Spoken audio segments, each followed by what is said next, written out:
This is One Nation. I am not Andy Petrillo. Andy Petrillo feeling a little unwell, so I've been asked to fill in. Signed to the first team, but not the biggest signing of the day, Jordan Wilson. It's not, and I'm heard about it. But go ahead, keep going. On a one-day contract at One Soccer is our friend Doneil Henry, who graciously joins us for the next 30 minutes or so for One Nation, presented by Tony Bet, with much to get into today. Jordan Wilson, what are you most excited to learn about Doneil Henry today? First I'll just talk about what I don't like. Usually I'm the presence in the room, and I realize if there's a 50-50, probably Denil will come out with the ball. I'm a bit sad about that, just his frame and the size. No, I really want to just know about certain things in his career. I think also the travels that he's done. You don't get many players that are from the GTA, from Brampton, and then literally have seen the world playing football. So just want to dive into all that today, for sure. So now that we made you appropriately uncomfortable, flattering you to start the show, Denil. I hate losing tackles. There's probably one guy I'd lose to be honest. Full disclosure, Jordan wanted to put me in the middle, and I shot that down. He said, nah. I said, I will never feel smaller and more insecure in my entire life with these two strong gentlemen around me. Yeah, hilarious. Let's dive into it, Denil. The last time we spoke to you was just a few days ago. You were at BMO Field, Simcoe County Rovers, getting ready to debut in the Canadian Championship, and I'm wondering what's going through your mind in that moment as an owner of this team. And you're spending as much time as you can trying to communicate to these young guys what it's going to be like, what it's going to take to try and pull off the cup set. What was that whole process like before the ball was even kicked? Yeah, so the process is getting them as prepared as possible for this moment and knowing when the whistle blows, you cannot do anything. I think that was the toughest thing. I think I really felt it within the pregame chat from the coach, and it wasn't until there then I started getting those same feelings that I usually got as a player, and I'm ready to run through a wall, and I'm still in my smart suit and my shoes, and I'm thinking, go out there, boys, enjoy it. You guys deserve this moment. So I was excited for them. I was excited for them, for the least. Managers feel it, right? Like, as a player, you can affect the game in some way. Sometimes it's in a negative way. Maybe you're the person that leads to a goal against or whatever, but at least you could change something. Manager, you can get them ready. You send them off, and they're just chilling. Like, you being there, obviously your presence was huge. You could feel it, and great having you as well on the pregame. But when you're just watching the boys that you know, you're really helpless. You're just there sitting and then watching what happens. But what a great day. What a great story for Simcoe.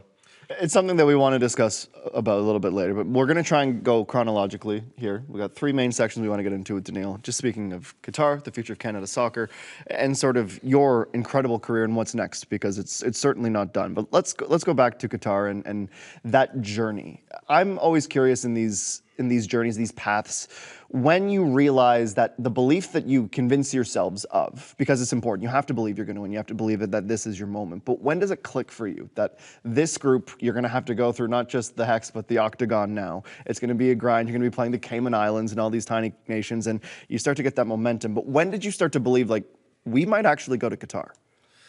I think it wasn't until we had that 9-point window without... I remember when we see the media, it always talked about we will be missing Alfonso due to injury, and I can't remember who else. I think someone else, but at the time. But we knew that ultimately, if we had a 9-point window, we would be going to the World Cup. And I think we had a first big game in, was it Honduras, and winning away, and then ultimately getting obviously all 9 points. And I think we ended it off in El Salvador, if I'm not mistaken, but. I think it wasn't until about staying on top at within that window that we knew that, guys, I think we're going to the World Cup. And it was like a long process, so maybe a 4-year cycle where we had to believe it, and we didn't believe it. We just said, we'll just play the game and see where we end off. But John did a good job in really trying to figure out what would make this team tick. And ultimately, we just followed it step by step throughout the entire process. And, yeah, we punched our ticket to Qatar. So, like, for me, my question is, John Herdman says we're going to go to Qatar. Like, what was the feeling around in the group? Like, were you kind of just like, yo, this guy? Or were you guys like, you know, did it grow bit by bit? Or was there a significant point where you're like, we could do this? Because we know there's talent in Canada, but in terms of going to a World Cup, that's probably one of those things, even me as a fan, I'm looking at like, I don't know, in years past. But you guys, it looked at, like, everyone was a leader, everyone was locked in. How, like, wherever you want to go with the answer, was John Herdman the catalyst? Was it just you guys believing in each other? Like, what was that secret ingredient for that squad?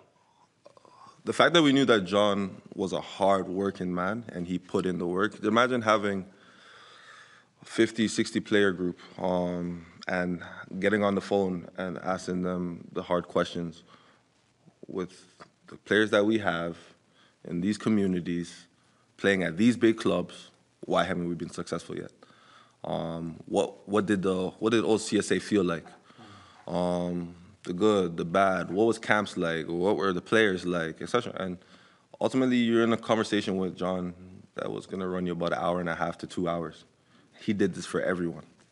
So once he did that, he had an understanding of what maybe the team needed, revamping. From there, he was able to make a leadership group, and the leadership group, along with John, his staff, and she never gets her credit, and she's very quiet, but Robin Gill was essential to bringing us to that World Cup. She was literally, to me, the MVP of everything that went on within that men's national team that had us ticking. When you think of that leadership group, and we've heard from so many colleagues of yours and people around the game just how incredible Robin is and the impact she has. When you think about being in that core group that I think a lot of people, when they think of Doneil Henry, there's a lot of things they could say, but leadership ultimately is one of the things. Leader, one of the guys that the voices, the glue guy type of personality. Is that something that always came naturally to you, or did you have to grow into that? Because I imagine, especially now, with the waves of this national team for the past little while, especially during your career with it, the young crop of talent, the players now that are making more money than anyone could ever imagine, who are reaching new heights that I think a lot of people forgot were possible. You enter into that leadership group. What is your role there? What are you trying to bring to the team? What's that ingredient you add, Denil? I think I'm the lead by example type of person. Everybody plays for whatever reason they play for. His aspirations, his goals might be different from mine. And I always told people, like, I play for my family and I play for money. Because without my family, I'm nothing, and without money, I can't do anything for my family. And a lot of people misinterpreted when I say that. My aspirations are not money, but I know that without it, I cannot do anything. You know what I mean? What was special about this leadership group and myself in it is like, I get respect from a lot of my teammates and colleagues because I always stand up for them. It doesn't matter in what situation, if it's playing, if it's not playing, if you have to do right by your teammates. And I was always one of those guys who you can look in the face and know when it comes to battle, right or wrong, we're going in this together. I think that's what a lot of my teammates thrived off of. What were the levels like? Like, for a team, national teams coming together, obviously if you're looking at like Germany or France, like guys like kind of grew up together and knew each other and are playing at similar levels. I think with Canada, you have the MLS, great level, but then you have Alphonso Davies at Bayern, right? You have Jonathan David like in France and like how did that balance work? Once you guys came to camp, it was just like we were on the same playing field, or did we have a little Brampton section as well, which we'll get to because I'm just like, I don't know what's in the water over there, me being a Mississauga boy. Everyone's from Brampton, everyone can ball and play. I'm like, how did that work with just the levels of where guys are playing and coming from? I think guys are really excited to always come back to the national team because we're actually a family and we're a very tight-knit group. We never were really cliquey when it comes to like, oh, we play here, so we're gonna chill together. So yo, hold on, quick.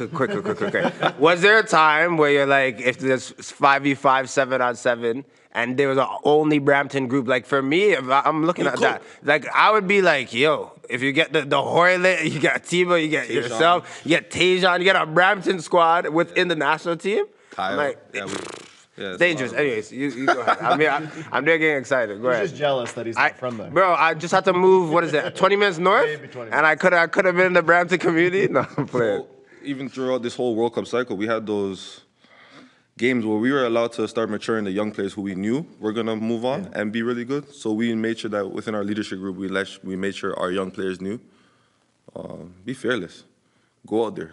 Do all the things. And we gave them the confidence to keep doing. Even if it didn't work, we always gave them the confidence to keep going. And we were able to play some of these smaller teams. And those were pivotal games for those guys to start understanding international football and what it takes. Because I would always say an international game is always harder than a club game because it's a sense of pride and for the country. And before any tactics or anything, you have to bring that kind of fight. It's war. And that's probably the best way I can put it.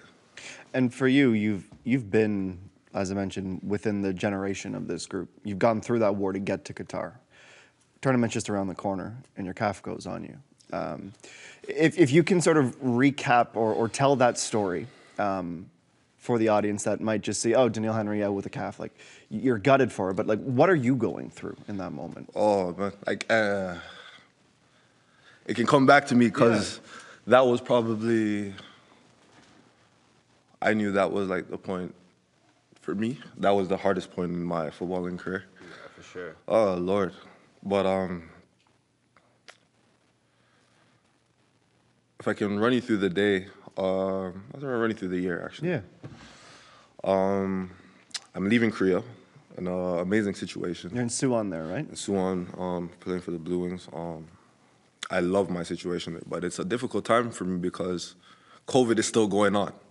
So now I need to make a decision because in Korea, every time I went back to Korea, from Canada or with the Nationals, whatever, I had to stay in on a 2 weeks, 2 weeks curfew, and that's mandatory. I couldn't get out of it. I had all my shots, and nothing ultimately mattered. And going into that season, did that entire season, and it was very difficult to even stay fit and healthy because when you stay inside, you lose your fitness in 7 days. And to try and keep yourself fit inside an apartment is impossible. So I had to think about, did I want to do this going into a World Cup year that would be pivotal, my dream?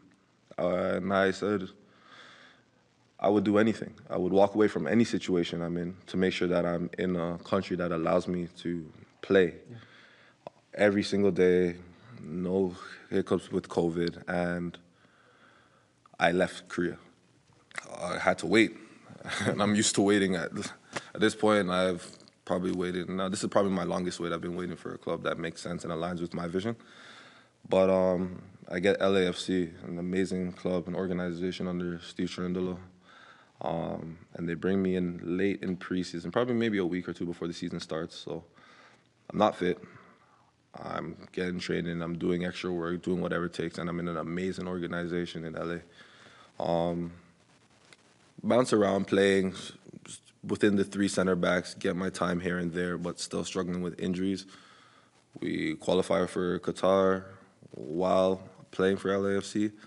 And then, boom, you get Gareth Bale, you get Chiellini, and That's going to be the after the podcast where I just ask you about Gareth Bale for half an hour. Okay, no problem. It's the Welsh connection. That's why he's Welsh. So. I understand the business, and they were really open with me. And honestly, with me, to deal with me, all I need is clarity. Yeah. But I don't like texting, like calls. I like to look at people and have these conversations. Even it doesn't matter how hard it is. But I hold an international roster spot. Yeah. And you're bringing in 2 of the biggest players to ever play this game. So I understand how it goes. So obviously that happens, transpires. I'm able to go to Toronto FC for the second part of the MLS season. And it was a mess at the time.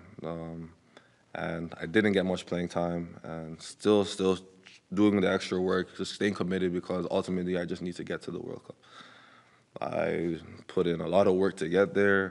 Part of it, believe the process, but I still didn't want that to make it granted why I'm there. I wanted to earn because I am one of those players who always lead by example. So ultimately, I have to be a player. I don't want to be brought along. Get there.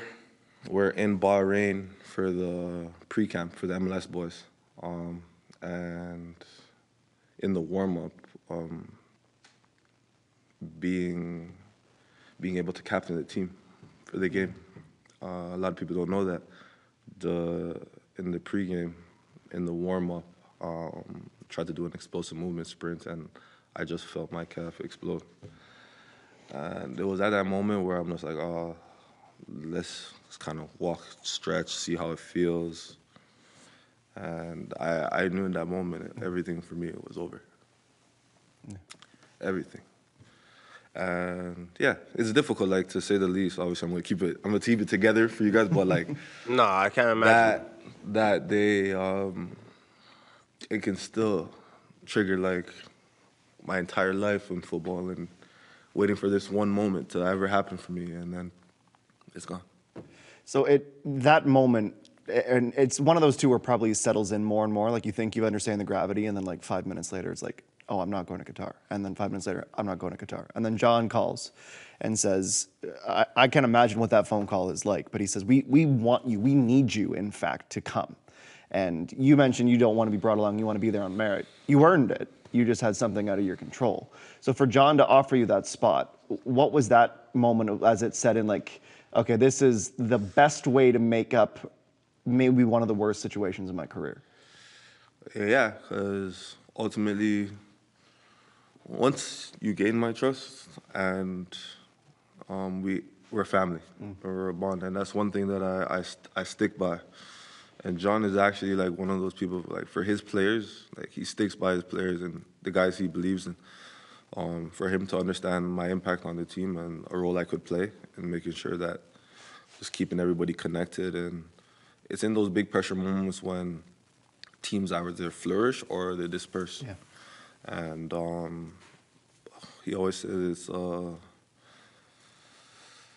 culture we're trying to build is to always surrender your jersey when it's your time. And it was the hardest thing I could ever do. But it wasn't the right thing for me to just think that I should just be there. I wanted to give another player that experience and that opportunity. Like, that's one thing for me on the outside looking in. Obviously, I've never gotten a cap for Canada, but like knowing certain players that played on the team and just kind of being a little bit in the air, growing, like being born in '91, just seeing players like yourself, like grew up playing with Ashton Morgan, like just Oso as well, know pretty well. Just being around it, seeing you guys do well, it was huge for the culture and like Canada. But a person that gets my respect in this aspect for bringing the brotherhood in or bringing that to life is John Herdman. And obviously you talk about the loyalty and the trust that you gain. You could see it with you guys, right? I think the next part that, for me, looking from the outside looking in, that I wanted to challenge was maybe like the tactical aspect or getting players to really be the best version of themselves. But in terms of that family unit, you saw before, and you've seen the Canada before where players are coming in and then leaving, and there wasn't really that tight-knit group. There were talent, but it wasn't that tight-knit group. How do you feel looking at the brotherhood now? Like the past 18 months, obviously it wasn't ideal with all that's happened, Herdman leaving, not having a coach, all these things. How do you feel about that group now? Because you're one of those players that are still with them, but kind of just looking at them and what they're about to do. Yeah, I think sometimes change is good. Bringing in new leaders, it has to align with yourself. I could say, like, when it comes to kind of like Simcoe playing TFC. Yeah. The national team going to the World Cup on this big stage, we were prepared, and we did all of our homework, and we did all the things that made us great within CONCACAF. Now we're on a world stage where everybody's doing it, and they're doing it at a higher level. So that was eye-opening for a lot of guys, and it made players better for that. Kamal Miller's, I thought, rise to the occasion. You know what I mean? He can play at that level. Why it hasn't happened yet is beyond me. But when you think about guys who showed up for the tournament, played, did ultimately their best, that was an experience that the guys will be ready for it next time around. I think one of the underlying things about this that the media certainly have an idea. We can't say everything, but we hear things, players hear things, friends of players hear things. But when there's all these off-field distractions, because you can't tell this story without realizing that that's just over the shoulder all the time. How much of an impact was the labor dispute? We have the cancelled friendly. We have all of these things that, well, Canada's doing this. It almost seems like someone's throwing a banana peel in front of you guys at times to slip you up. And you guys have to just kind of step over it and keep walking, but it's not there. You're constantly like scanning the road. Where's the next pitfall? Where's the next speed bump? How much does that impact the journey? And when you say as an athlete you're able to turn off that noise, I imagine that's immensely difficult. So how are you managing this road, and how are you trying to turn off the noise? Yeah, it's there, but our house is in order. It's not, if this was something that was completely new, but we believed in each other, and as a group, everybody had to fall in line and understand, hey guys, there's a lot of outside noise, we're getting all of this, but ultimately, let's focus on the football. We all do know that there is a problem. When it gets solved, we're doing all the right steps to make sure that it gets solved, but as a footballing nation, as the players, for everybody who gets to experience this, for a lot of guys for the first time, let's focus on what made us great and take everything out of the equation and just focus on the football. My question for you, actually our handsome Oliver Platt asked it, is how do you maximize the potential of this group? The Alphonso Davies, the Kyle Larens, Jonathan Davis, everyone on this team is a stellar footballer, but it's just getting the most out of the group. How do you feel as someone who's been in it that you maximize this group and their potential? I think we stop putting the pressure on the 3-4 players. Yeah. There it is. And get back Jordan. to the team. I said everyone's stellar. Because- I just threw because some names out there. When you think about these other giants at the national level, you never really focus on one player. It has to be a collective. I think in this country we put way too much pressure on some of these players, whereas players can turn it on and get you results, but ultimately the structure of the team, and like you said, putting these players in positions to be the best them or be their best self, is important. I feel like the Kyles, the Tejans, the Stacks, we have so much player. We have Ali, we have Kamal. Like, I feel like now we need to take that pressure off, let these guys mature, let these guys continue to use that experience that they have over there in Europe and bring it to the group and do it as a collective. I don't want to see no more of, let's give him this role and he has to figure it out. Give him the ball and let him cook. That's not the game, because that's a very easy tactical change for the opposing team to suss out and say, oh, all they have is Alfonso. Let's just mark him. Yeah. He's ineffective at that point. Yeah. If you have more tools to use, it's unpredictable. And part of it, too, is we're right now in a situation where we don't know who's going to be leading the team into Copa America. And I'm always careful with these conversations because I think it's incredibly disrespectful to Mauro Biello, who is still right now the interim head coach, who is still very much a candidate for that job, yes, and everything that he has done behind the scenes a lot of the time, too.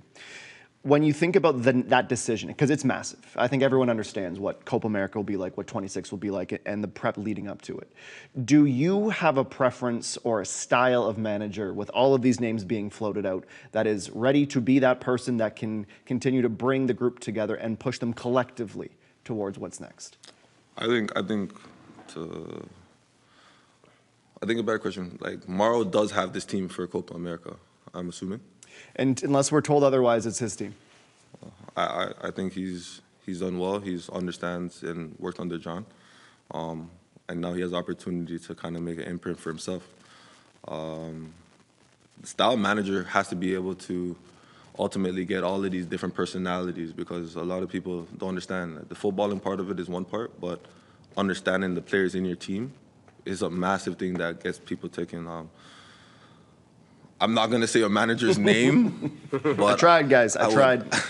I'm definitely not going to, because I respect Mauro and I do like him as a human being and what he stands for, especially when it comes to the badge for Canada. But whoever ultimately gets this job is going to have to be able to get the house in order, to say the least. I think just let's take a moment and just focus on your career in like the early stages as well. Like for me, there's Ashton Morgan that was like TFC Academy, one of the first guys. My academy brother. Like, you know, just to go and like where for me in high school it was like club football was huge, and then you have Ashton who was like, no, I'm doing this Toronto FC Academy stuff. We're like, all right. And then you see him go to the first team and like grind it out. And then for me, you're like 2.0 of that in terms of captaining. I think it was like 09. 2010, you're captain of the academy team, those around that time. And then going to the first team and playing 50 games. I know things move fast because the amount of places that you've played, but does it feel like yesterday in some ways, your debut for TFC and just the games that you played for that club?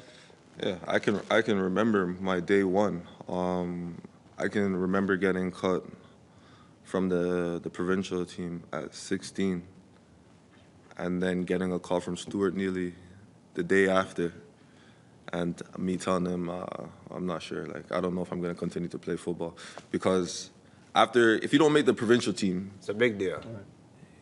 What do you do? Yeah. Maybe you go In that time, like in that era, for sure. I'm talking about if you want to play high-level football, you have to play on the provincial team. Yeah. I didn't know anything about TFC's academy. So to hear this call, to get this call and say, hey, I'm the TFC academy coach. My name is Doneil. I would like to have you in. I understand you just got called. I would like to have you in. And what got me going was that I get to play the provincial team on a two-game series. That was enough. I was bought in. That was enough. I was bought in. Said neck-high tackles. I wasn't even thinking about being a professional at that time. I just knew I got to play the provincial team. That is hilarious. In a two-game series, and funny, man. That's what I knew I wanted to do, and I just took it there. And just kick up all the guys that you used to play with. Just win. And fair. And as the academy, who essentially got all the guys who didn't make that provincial team to win the game, you can already see there's a shift in. You already had all the best players. And then we get these players, and we were able to win the game. You can see right away that something is wrong. I hear you talking, and obviously there's so much passion, which a lot of people will say, well, when you play, you're naturally going to go into managing. But I think for you, there's obviously still so much left for your playing career. So what's next? Like, you don't have to tell us exactly, but I think, like, I know retirement is not on the table, so let's rebuke that in the name of Jesus. But, yeah, just talk to us about where you want to go next, maybe. Yeah, ultimately, I'm still open to playing, but if this is me, I'm okay with it. Okay. I just know my impact and what I want to do, and then essentially, if it's in managing, if it's in advising, whatever it is, my love and my life after football will still be in football. Yeah. It just will be not as a player, but in another role. I do think about it. I'm not gonna lie to you guys. I do think about it when the time is, but yeah, I still feel like I can be in the change room, but my role, I couldn't tell you. We've only got like 3 minutes left, so I want to ask a very important question. Have you considered the Jackie Moon call to sign yourself to the Simcoe County Rovers and be a player owner in League One Ontario? No, I'm not doing that. if I was doing that, you would have seen me at BMO Field. Even there. Very good point. Yeah, Very good point. no. Another one that I want to make sure that I get in, and again, we're about 2 minutes on time here. The sword from Qatar. Were you surprised when John got that into the country? And for people who don't know, the sword was kind of the rallying point for the men's national team on their journey trying to get to the World Cup, and you put it in at center pitch sometimes. Center pitch, yes. So when you get to Qatar and someone's like, the sword's here, what did you say? What was like, that got in through customs? I don't know how it got in, but it's in. You don't have to ask questions. It's there. Yeah, Herdman had that in the case for sure. He had it in the suitcase. You just had the sword there? That's crazy. I'm just trying to think of the airport security officer that sees that go through the X-ray machine and is just like, I don't know about this one. Let's let it slide. They're going to go play in the World Cup. What do you think when you're processing these decisions about what you might want to do? What's on the table for you? Because it feels like right now you're in a point where you could do a bunch of different things. Is there an itch you want to scratch?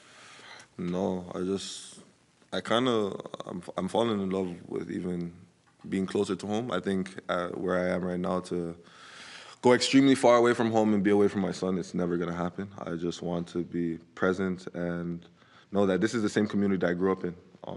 Yeah. So if my impact has to be now, I can change my focus and my vision and make sure that I'm doing my job and doing right by them and giving back to what made me great. Quick rapid fire for me. Your favorite footballer ever? Sergio Ramos. Ooh, big shout. Favorite football boot? Like the one that you wore. I know mine is Nitro Chargers. T90. With what? With the 90 and the red? Yeah, my dad. I said, Dad, these shoes will make me kick longer.